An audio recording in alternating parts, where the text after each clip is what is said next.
In 2012, I spent 2 weeks in the Vatican archives. What I saw there, they never let anyone publish. Spinoza was right about everything, and I'm going to show you the evidence they don't want you to see. You were told Mary remained a virgin for the rest of her life. That is not what Spinoza found when he examined the Roman records. What he discovered, buried in census documents that were suppressed for 15 centuries, will change everything you think you know about the Holy Family. I need to tell you how I came across this, not because the personal detail matters more than the evidence, but because the way something lands in your hands has a way of telling you something about the weight of it. What came to me came in the most ordinary way possible, which is, I think, part of why it stayed with me. It was a conference. Somewhere in the west of England, Bath or Bristol, one of those cities that feel borrowed from an earlier century. I no longer remember the year precisely, sometime in the early 2000s, one of those academic gatherings on early Christian texts and their historical context that are not well attended and not well funded, and are consequently full of exactly the kind of people who do not care about funding or attendance. The kind of scholars who are there because they cannot stop thinking about the questions. Breakfast was served in a function room with windows that let in a gray morning. I was at the far end of a long table with a coffee that was already lukewarm and a plate of something that had been toast in an earlier life. A colleague of mine, a historian, not a theologian, which matters to this story, slid a photocopied section of a paper across the table without comment while he was still looking at something in his own notes. He did not explain it. He just pushed it across with one finger. "Roman household census data," he said, still not looking at me, "from the Syrian-Palestinian administrative region. Census of Quirinius, 6 of the Common Era. You should read the section on registered names." He got up to refill his coffee before I had finished reading the first paragraph. I read it twice. Then I put it down and looked at the gray morning through the window for a while. The section described the Roman administrative model for the Syrian-Palestinian region. The census was not a head count. It was a full household registration, pater familias, spouse, all children, all dependents, all by name, all recorded in the administrative ledger. The paper discussed what survived, fragments of those records, partial reconstructions, and the names. The names were the same names, not similar, the same. James, Joses, Simon, Judas. Those 4 names appear in the census fragments from first-century Palestinian household registers as among the most common male names of the period, drawn from the Maccabean heroic tradition given to Jewish sons in enormous numbers across the region in the generations surrounding the birth of Jesus. And those 4 names are exactly the names the New Testament gives to the brothers of Jesus. Matthew chapter 13, verse 55. Open it. The people of Nazareth are asking who Jesus is, and they say, "Is not this the carpenter's son? Is not his mother called Mary? And are not his brothers James and Joseph and Simon and Judas?" Verse 56 continues, "And are not all his sisters with us?" Sisters, plural, all his sisters. Mark chapter 6, verse 3 confirms it, word for word. The same brothers, the same sisters. Most preachers, when they reach those verses, keep moving. They note that the text says brothers, and they mention in passing that the Greek word adelphos can sometimes be used loosely, and they move on. They keep moving, and they have been keeping moving for 16 centuries, past 2 of the most explicit passages in the entire New Testament, because to stop and look at them clearly requires asking a question the institution decided, in the 7th century, it did not want to answer. Now, I need to show you what Spinoza did with those 2 passages, because this is where the argument that kept me thinking through the rest of that conference truly begins. There is something in Matthew 13 and Mark 6 that the majority of people who read them do not notice, not because it is hidden, because you have to know what to look for. And what to look for is a Greek word that has one meaning, one consistent, documented, lexicographically established meaning in every other context in the New Testament. Every single one. The word is adelphos. In the New Testament, adelphos occurs approximately 340 times, depending on the manuscript tradition you're working from. In 337 of those occurrences, there is no dispute among scholars about its meaning. Adelphos means brother, biological brother, the male sibling born of the same mother. It is the word used when Paul refers to his fellow believers. He borrows it as a metaphor, which is itself evidence that the non-metaphorical meaning was so self-evidently its primary use that the metaphor could carry weight. You only borrow a word for community when the word's literal meaning is strong enough to lend emotional force to the borrowing. In the passages about Jesus' brothers, the word used is adelphos, the same word. Spinoza's argument, working through the New Testament with the kind of patient philological precision that is his great gift, is this. Any methodology that reads adelphos as biological brother 337 times, and then in the 3 remaining instances, all of which happen to involve the brothers of Jesus, suddenly requires it to mean something else, is not applying a philological principle. It is applying a theological one. And those are different things, deeply different. And confusing them is, in Spinoza's terms, precisely the kind of institutional manipulation of text that he spent the Tractatus Theologico-Politicus documenting. And here is the silence that is more revealing than any argument Jerome ever made. He never disputes what adelphos means, not once. In all his considerable Latin, he never provides a philological refutation. But I am getting ahead of the story. There is something I want to show you first. Something a student once said to me that I have thought about many times since. I was teaching New Testament Greek in the early 1990s. A small seminar, 6 or 7 postgraduate students, all of them training in theology. We were working through Galatians, Paul's letter, which contains one of the most consequential single uses of adelphos in the entire corpus. I had given them a list of the word's occurrences and asked them to map its range of meanings across the document. A student raised her hand, quietly, the kind of student who does not speak unless she has something precise to say. If adelphos means brother everywhere else in the New Testament, she said, why would it mean cousin in these 3 passages? The room went still the way rooms go still when someone has said the thing that was in everyone's mind and nobody had said. The answer I gave was the institutionally sanctioned one. This is a complex theological question, not purely a philological one, and the tradition has reasons for its position. She wrote it down. She was too careful a student to say what I could see her thinking, but I could see her thinking it. I drove home that evening and sat in my car outside my house for a while before going in.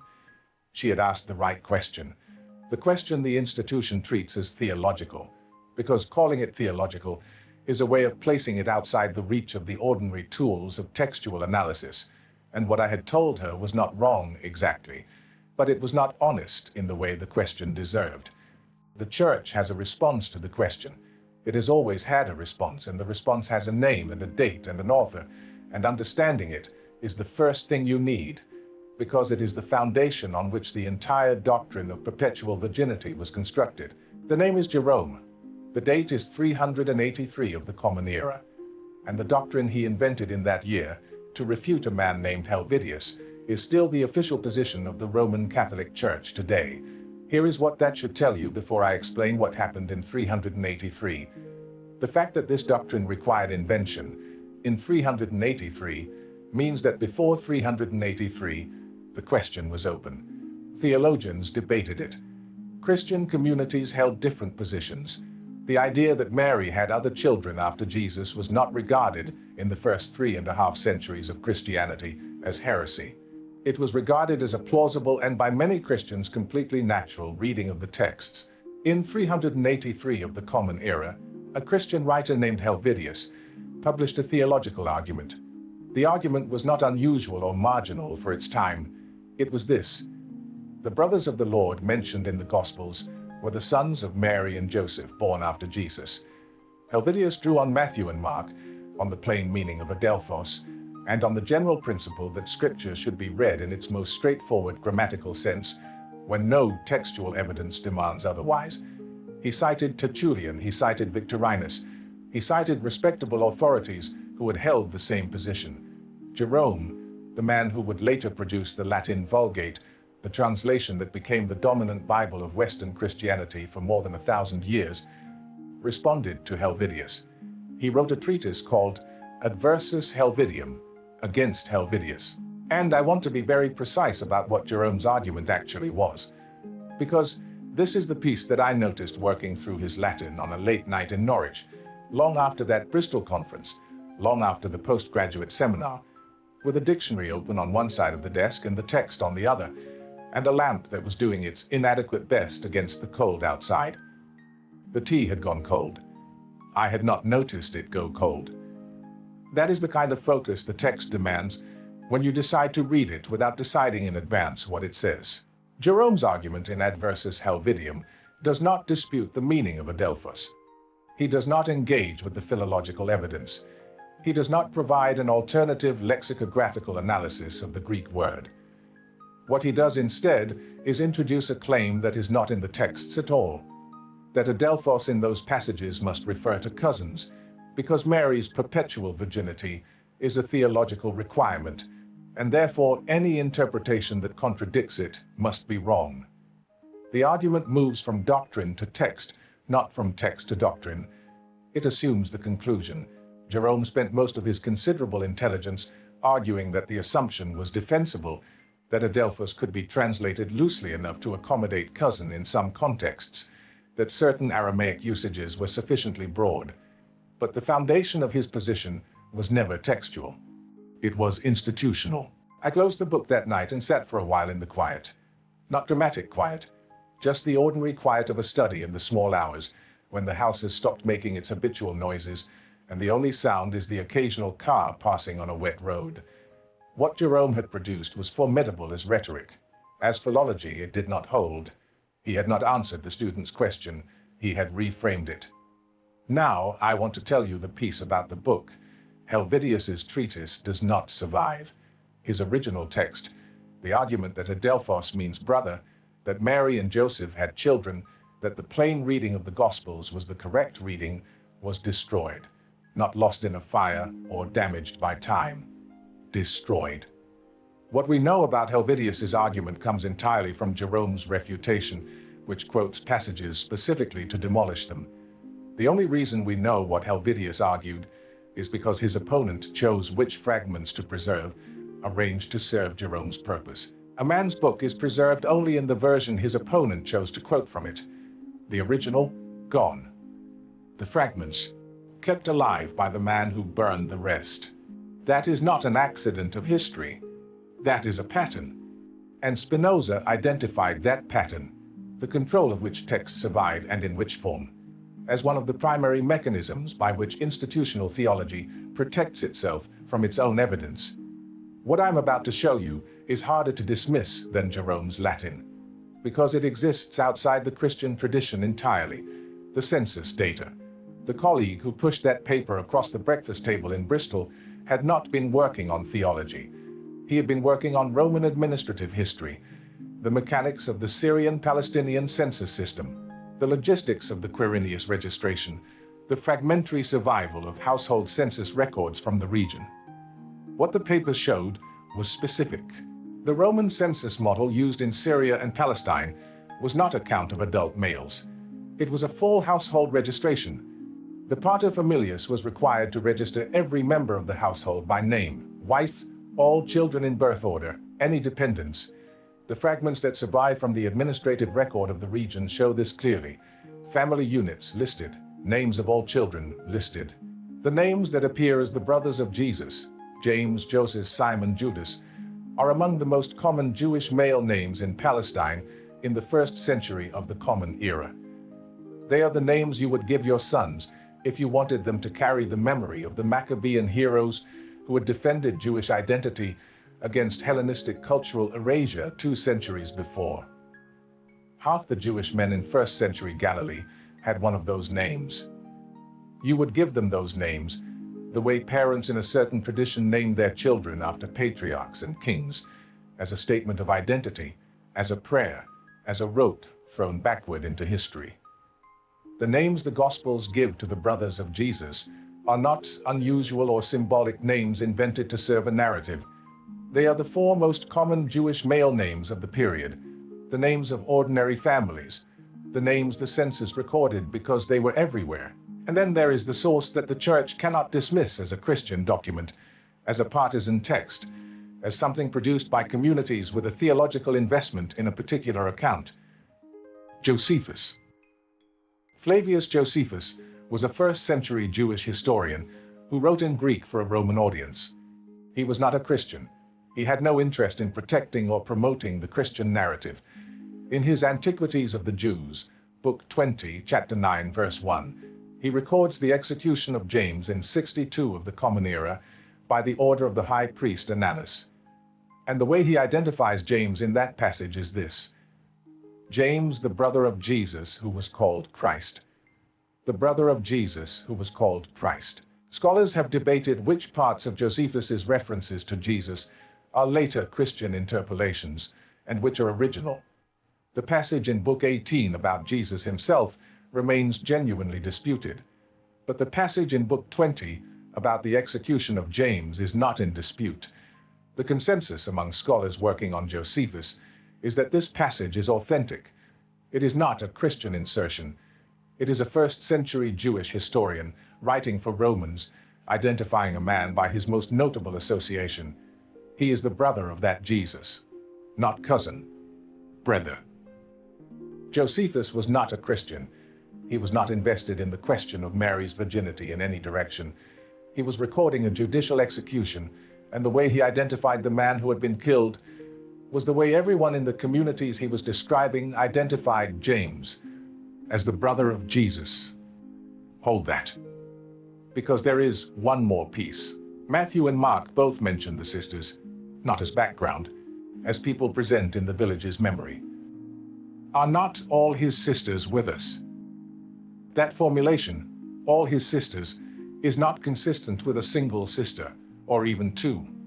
It carries the emphasis of plurality that the village felt was worth noting. And the tradition preserved by Papias, the early 2nd century bishop whose writings survive in fragments quoted by Eusebius, records names within the family circle associated with Jesus. Mary and Salome, understood in his tradition as among the sisters. The sisters were erased from the formal genealogical record in a way the brothers were not. In the patriarchal transmission system of 1st century Judaism, daughters were not listed in formal genealogies. They passed through history as unnamed figures in their brothers' stories, or not at all. But they were there. The village knew them. The census would have listed them. They were daughters of a family with 4 named sons. Put it together. 4 brothers named in the Gospels, carrying the 4 most common Jewish male names of the period. At least 2 sisters, possibly more, recalled in the village memory of Nazareth. The Josephus passage, from a non-Christian source, calling James the brother of Jesus with no apparent awareness that this required any special explanation. The Roman census model that registered every child of every household by name. A 1st century Galilean family, ordinary in every respect that a historical record can capture. The Holy Family was, by every measurement available to us, a very ordinary family. That is not a diminishment. That is almost the opposite. The ordinariness, the census records, the common names, the sisters who are unnamed in the formal record but known to the village. The ordinariness is the thing that the doctrine of perpetual virginity was constructed to erase. And now I want to tell you about the document of 649. Because the word doctrine carries an implication of antiquity that is, in this case, specifically and demonstrably false. Before 649 of the Common Era, the perpetual virginity of Mary was a theological position. It was held by some, it was disputed by others. Jerome had argued for it in 383, and his argument had been influential but not decisive. The Eastern Church had developed a different position, the view associated with Epiphanius, which proposed that the brothers of Jesus were sons of Joseph from a prior marriage, a compromise that at least preserved the plain meaning of the word brother while protecting the doctrine of virginity. Neither the Epiphanian view nor Jerome's view of cousins was universal. Neither had been formally defined as required belief. In 649 of the Common Era, the Lateran Council convened under Pope Martin I and issued a series of formal definitions. Among them, the perpetual virginity of Mary was declared official dogma of the Church. 649, more than 6 centuries after the events described in the Gospels, the doctrine that now carries the weight of ancient certainty, the doctrine that transformed the reading of adelphos in Matthew 13 and Mark 6 from straightforward Greek into a theological problem, requiring a Latin solution, was formally defined in a council 600 years after the fact. And I want to be precise about what else happened in 649, because Spinoza's method asks you to notice the context. The Church was engaged in one of its most contentious theological disputes about the nature of Christ. The monothelite controversy about whether Christ had one will or two. The authority of Rome was being actively contested by Constantinople. The papacy was under political and theological pressure from multiple directions. In that moment, in that specific institutional moment of crisis and pressure, the Lateran Council chose to formally define the perpetual virginity of Mary. The question Spinoza asks about any doctrinal definition is not only what is being defined. The question is what was becoming politically impossible in that specific moment that made definition necessary. What institutional interest required in 649 that the question of Mary's subsequent children be closed? What makes the 649 definition particularly telling is what the reformers did with it. Luther read those passages in Matthew and Mark. Calvin read them. Men whose entire project was built on the return to Scripture against accumulated tradition. Men with every incentive to reject Catholic Mariology if the text gave them grounds. And both, working through the Greek, acknowledged what the text most naturally said about the brothers, that they were the sons of Mary and Joseph. Both acknowledged it and then declined to press it for pastoral reasons, not because Jerome had persuaded them philologically, because pressing it would cost more than it resolved. That is a very different thing from saying Jerome was right. That is men who could see the evidence clearly and chose for reasons of their own not to follow it to its conclusion. What I want to show you now is the conclusion that Spinoza reached about all of this, because it is not ultimately a philological conclusion, it is a philosophical one. And it is the conclusion that I have sat with the longest, through the Bristol Conference, through the postgraduate seminar, through the late night with Jerome's Latin on the desk, because it is the hardest one to argue with. The doctrine of perpetual virginity does not protect Mary. Mary is beyond the reach of councils and their definitions. She lived 17 centuries before the council that declared her permanently virginal. She cannot be harmed or defended by a 7th century decree. What the doctrine protects is the institution's claim that the divine entered human history in a way that left no ordinary trace. No census record, no siblings, no family with the most common names of the period. If Mary had 7 children, she was a woman of 1st century Galilee, a recognizable human figure, living in a recognizable human context, subject to the recognizable human experiences of pregnancy and childbirth, and the particular exhaustion of raising multiple children without antibiotics or running water. A figure one could, in principle, imagine being. But a Mary who bore the divine and remained thereafter perpetually virginal. That Mary is not a figure you can imagine being. She is outside the human order, impossible in the specific technical sense, not capable of being replicated, not capable of being equaled. And a figure outside the human order is precisely what an institution requires if it intends to position itself as the necessary mediator between humanity and the divine. You need the divine to be unreachably other. You need the vessel of the divine to be unreachably other, because if the vessel of the divine was a woman who had 7 children and whose neighbors knew their names, the distance between the human and the divine shrinks to something that does not require an institution to cross it. Robert Eisenman, working through decades of scholarship on James, concluded something that I find impossible to dismiss. James led the Jerusalem community after the crucifixion with an authority that no one in the 1st century questioned on the basis of kinship. Josephus knew him as the brother of Jesus. The high priest Ananus, who ordered his execution in 62 of the Common Era, knew it. The execution itself, described in terms that show how significant his leadership had become, is the execution of a man whose community regarded him as the legitimate heir to a movement. You do not execute a cousin. James was the brother. The Roman census would have listed him as the son of Joseph and Mary, born after the eldest in a family of at least 7 children. And in 2002, an ossuary came to public attention with an inscription reading, James, son of Joseph, brother of Jesus. The inscription is genuinely contested, and I am not citing it as settled proof. I am citing it as evidence of a tradition that understood the identification of James as brother of Jesus to be so natural and unremarkable that someone thought it worth cutting into stone. The tradition had to be cut into stone to make the council's doctrine necessary.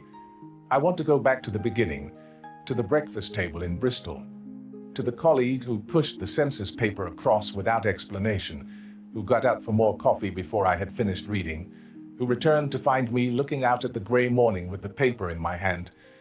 He looked at my face. "The names," he said. "The names," I said. He nodded. He had not studied theology. He was a historian of Roman administrative systems, and he had seen the parallel between the census records and the gospel text, the way a person sees the shape of something that has been there all along once someone points to it. Not a discovery, a recognition. "The question is why it was suppressed," he said. He said it matter-of-factly, the way historians say things that theologians would have to frame as provocation. Because for him, it was not a theological question. It was a historical one. And historical questions about the management of inconvenient evidence have straightforward answers. Institutions protect themselves. The mechanism is not always deliberate.